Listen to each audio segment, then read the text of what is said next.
Bonjour, journal du geek belge du 15 mai 2021. Je vais parler surtout de trouvailles.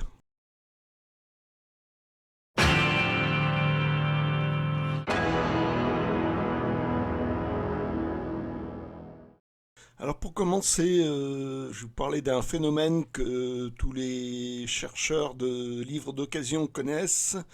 Ils vont 10 fois, 15 fois à un même endroit, il n'y a absolument rien. C'est mort de chez mort, il n'y a que des livres vraiment pas terribles, pour rester poli. Et sauf que la 16e fois, bah, c'est la bonne.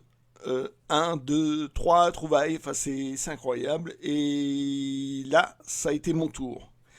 Donc je vais commencer par À l'ombre des tours mortes, fait par Art Spiegelman. Alors Art Spiegelman, il est essentiellement connu pour Maus, hein, sur la Shoah. C'était la première fois qu'on parlait du sort des juifs sous le joug des nazis. C'était incroyable comme récit à l'époque, c'était du jamais vu en bande dessinée. Maintenant, c'est devenu un classique de chez classique. Alors, ceux qui n'ont jamais lu, bah, c'est absolument à lire, hein, évidemment. Euh, et bon, bah, en même temps, c'est la relation entre le fils et le père qui a connu la Shoah. Ouais, c'est du super bouquin.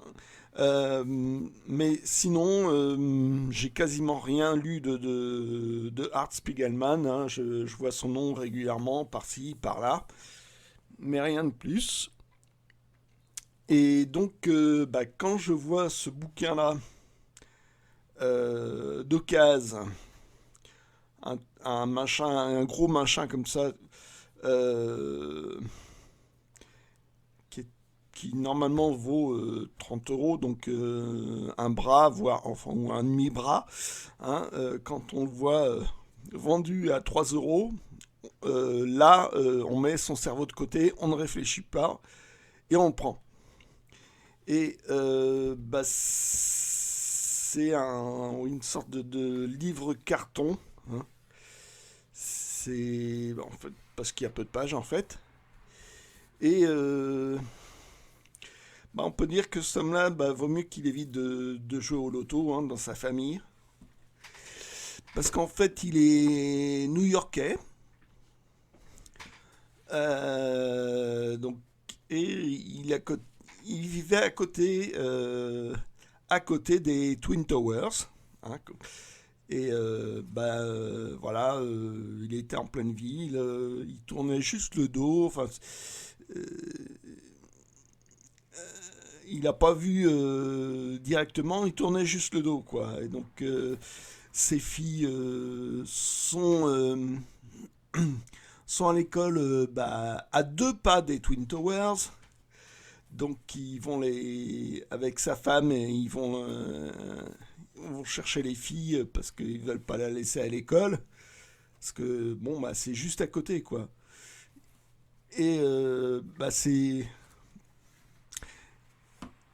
Et bon, après que ça se soit passé, il va essayer de le raconter. Il mettra des années à faire ces quelques pages,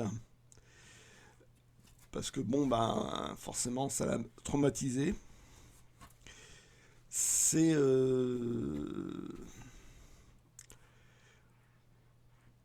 c'est fait de manière très intelligente.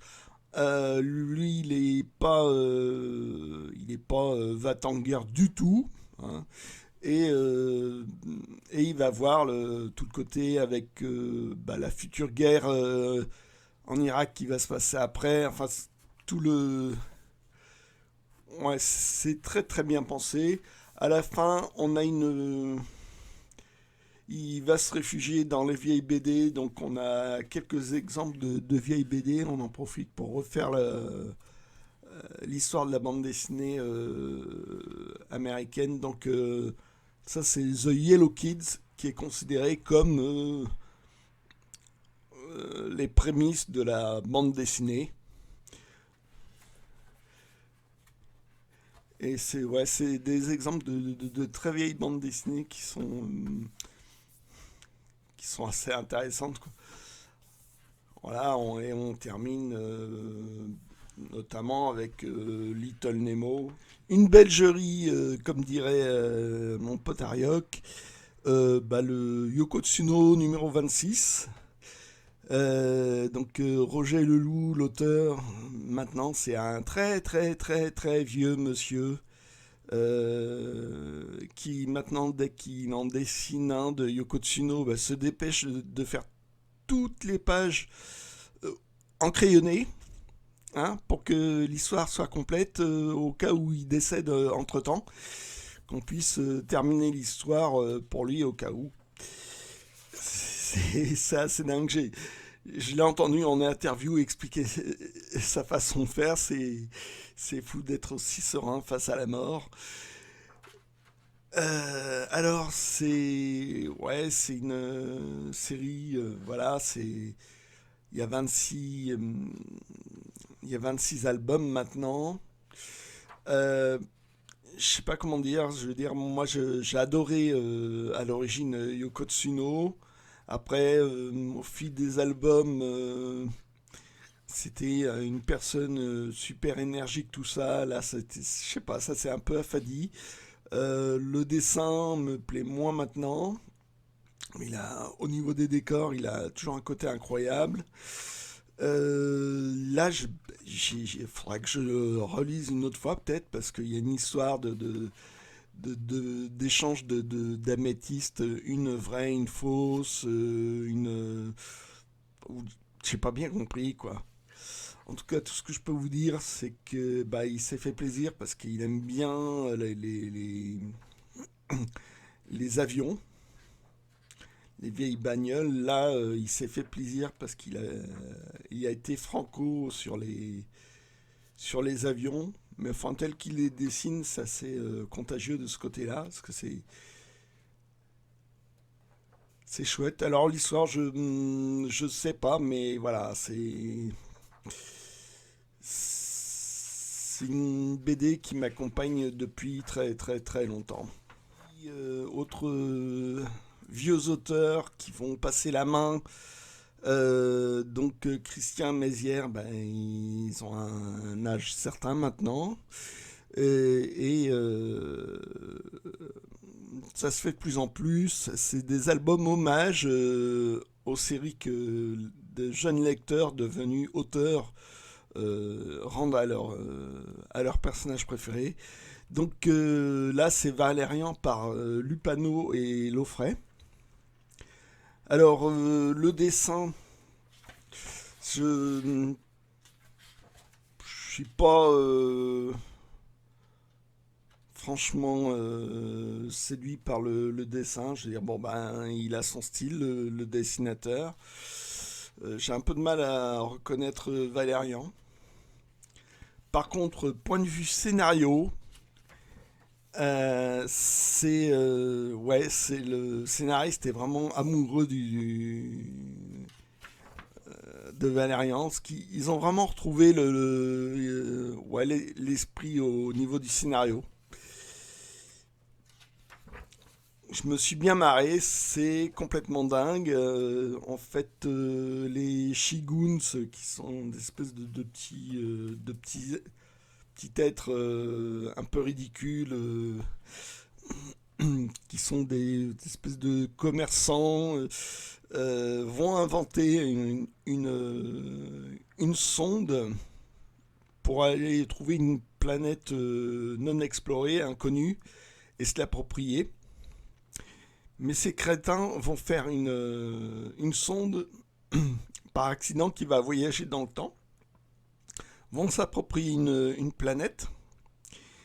Et le problème, c'est que la planète en question, ok, ils sont propriétaires. Ils vont la jouer au poker et ils vont perdre. Et la planète en question, en fait, c'est la future Terre. Donc c'est un espèce imbroglio improbable.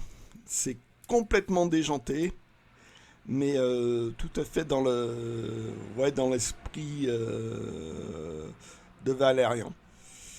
Autre trouvaille encore, là, c'est les humanoïdes associés.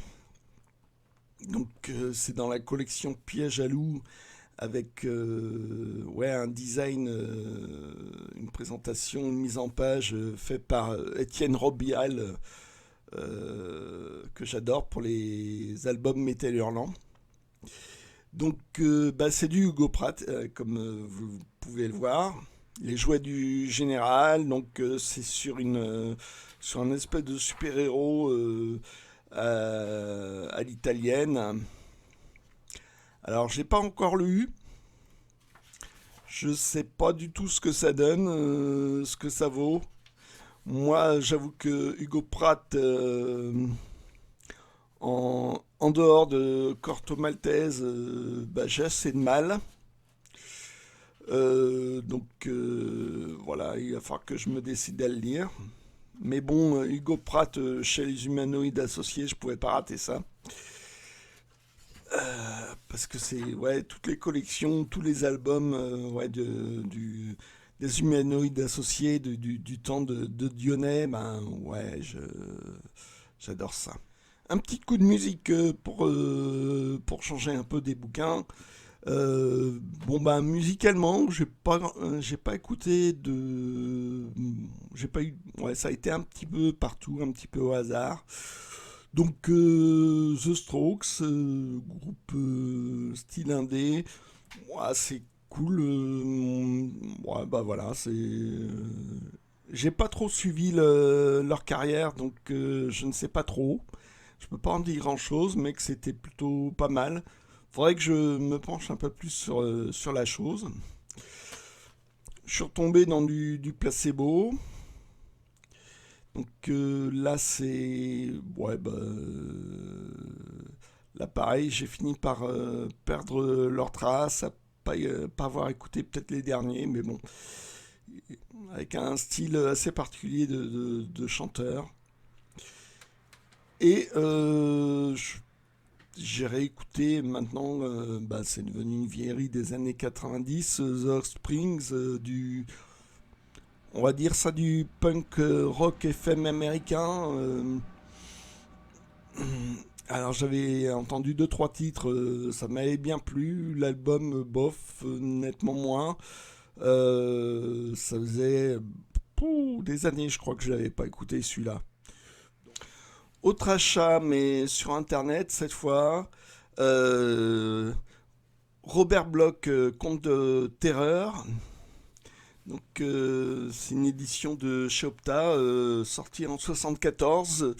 Robert Bloch à l'époque n'était pas du tout connu. Il y a eu très, très peu de publications en France.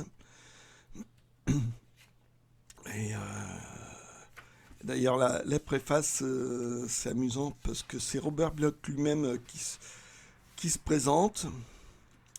Là, la jolie chose de ce truc, c'est que c'est illustré par Moebius. Donc, c'est les éditions Pta, c'est de jolis bouquins reliés avec soin. Et la chose qui est chouette, c'est qu'il y a beaucoup d'illustrations, ce qui est pas courant dans cette maison d'édition, contrairement aux autres où il y a trois quatre illustrations. Là, pour chaque nouvelle qui sont courtes, il y a une illustration euh, cool de Moebius, quoi. Pas le Moebius que je préfère, mais c'est plutôt sympa.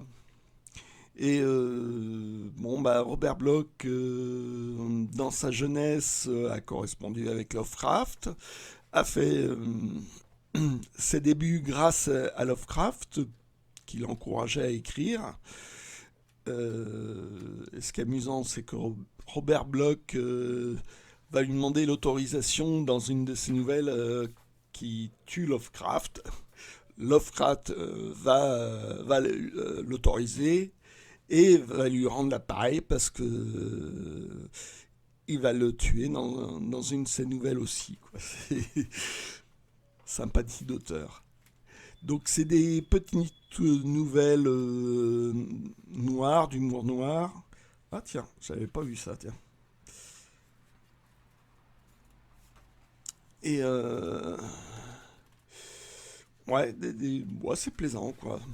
Donc, je sais pas si je l'ai dit, euh, Ro- Robert Bloch va être surtout connu grâce à Psycho, qu'il va écrire, dont Hitchcock va mettre en film, et ça sera le fameux Psychose. Voilà, c'est... Et j'ai... Pour avoir ce bouquin, j'ai eu du mal, parce que bon, bah, je l'avais pris sur internet, tout va bien, euh, avec passage à Mondial Relais, et au relais, ben, la première fois, ben, ils ne l'ont pas trouvé mon bouquin parce que, ben, en fait, il était rangé ailleurs. Il a fallu que je rappelle tout ça. Le lendemain, je retourne. Ah oui, mais on est jour férié. Et le jour férié, on donne pas les bouquins, les paquets. Oh mince. Et donc, il y a qu'à la troisième fois que j'ai pu enfin avoir mon bouquin. Ah, bon sang. Ah oui, c'est vrai, j'ai ça. Oui, ça faisait longtemps que bah, je l'ai acheté dans un vide-grenier et que j'avais un peu oublié que je l'avais. Un Corben. Euh, bon, bah, c'est des contes fantastiques avec son dessin si particulier. Des petites histoires comme ça. Avec des histoires à chute, hein, comme le Robert Bloch, hein. Là, par contre, c'est une seule histoire sur un autre scénariste. C'est toujours incroyable. Alors, il faut bien justifier le surnom que je me suis donné du geek belge. Bah, ça faisait longtemps que j'avais pas lu et j'ai toujours lu, enfin je retrouvais toujours intact le plaisir de lire les Schtroumpfs bah, dans la bonne période quand même par Peyo lui-même, hein. Bien que là, bon, bah, c'est comme tous les albums, c'est surtout ses élèves qui les ont dessinés, mais bon, c'est très cornaqué par Peyo. Donc le dessin est très codifié, mais c'est toujours un plaisir de lire ouais, les Schtroumpfs par Peyo, quoi. Ah, plus de 50 ans et ça lit toujours les Schtroumpfs. Quelle misère. Vive la misère. Alors celui-là, bah, je l'avais trouvé récemment d'occasion, enfin retrouvé d'occasion, donc je l'avais acheté une première fois il y a longtemps, et puis il n'y a pas longtemps, bah, je l'ai retrouvé. Et, j'ai pas pu m'empêcher de le racheter. Et bah, le deuxième, il fallait que je trouve quelqu'un qui puisse justifier ce deuxième achat inutile pour pouvoir le filer à quelqu'un. Mais c'est tellement formidable que quand on voit le bouquin, on ne peut pas le laisser traîner chez un bouquiniste, enfin d'occasion, comme ça. Ah ouais, je prends quand même, il est pas cher, il est donné, mais je l'ai déjà. Et ouf, Edsel Joe ne l'avait pas, donc j'ai pu lui filer. Parce que c'est un truc, c'est un dessin, c'est Dave McKean. Ouais, c'est ça, le dessinateur. Grant Morrison au scénario. Et Dave McKean a un dessin complètement fou, comme ça, c'est incroyable. Et bah, je sais plus, c'est date de 89-90, quoi. Et à l'époque, ce genre de dessin, c'était absolument pas courant, quoi. Je dirais que même maintenant, c'est particulier, quoi. Ça reste particulier. Et le sujet de l'histoire, c'est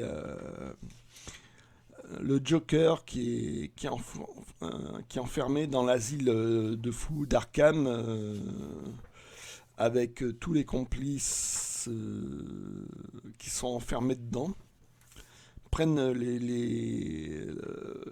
le personnel d'Arkham en otage.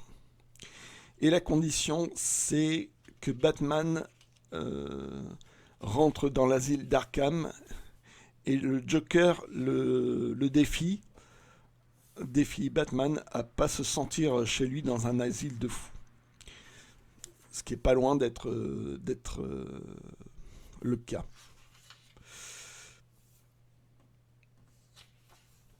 Et Dave McKean, c'est ça, quoi. C'est un mélange de photos, de mise en page comme ça, de recherche graphique. C'est vraiment très très chouette. Allez, regardez ça, ça. Ça, si c'est pas beau, ça. Donc là, on est à milieu de la BD belge, quand même. Mais pour une bonne raison. Dernière trouvaille, eh ben, je suis allé me faire vacciner. Je suis sanitairement correct maintenant. J'ai eu ma première dose contre le Covid. Et j'ai plus de 50 ans, j'ai droit. Donc, juste avant de me faire vacciner, ah, petit tour à Emmaüs. Et bon, bah, j'ai trouvé ceci, qui est, bah, j'avais jamais lu, hein, c'est Nathan Nether, BD totalement italienne, mais bah, pas mal quand même, hein, c'est quand même sacrément bien dessiné, quoi. Donc c'est de la BD style comics un peu mensuel, quoi. C'est 100 pages, une histoire en noir et blanc. Là, c'est franchement, oui, bah, c'est un policier un peu de la police privée, parce que le gouvernement ne permet plus d'avoir que la police soit efficace, donc il faut recourir notamment à une police privée. Et bon, bah, c'est plutôt pas mal, hein, ouais, sur le scénario, c'est bien correct, hein. Ça se tient bien. Dessinateur, bah, à chaque fois, c'en est indifférent. Mais bon, ouais, avec un niveau quand même très correct. Alors moi, je connaissais pas ça. Je connaissais Dylan Dog dans la même collection. Dylan Dog, là, c'est nettement du fantastique assez décalé. C'est un détective ouais, de l'improbable, mais fantastique, avec mort-vivant, euh, sorcier, enfin, que des trucs bizarres. Alors, le Dylan Dog, bon, est un espèce de détective avec pour comparse Groucho Marx. On ne sait pas pourquoi, mais c'est Groucho Marx. Donc voilà, Dylan Dog. Et ouais, c'est basé sur l'horreur, sur les films d'horreur. C'est vachement particulier. Et là, pareil, à chaque fois, c'est un dessinateur différent. Celui-là, je l'aime beaucoup. Il y en aura d'autres, mais le personnage, je le garderai. Donc, le problème, c'est que Dylan Dog, même bon, bah, toute cette BD là, parce que à cette époque-là, Glénat, avec l'éditeur italien Bonini va tenter une percée en France. Donc il y aura Nick Rader et Martin Mystère, plus ces deux-là.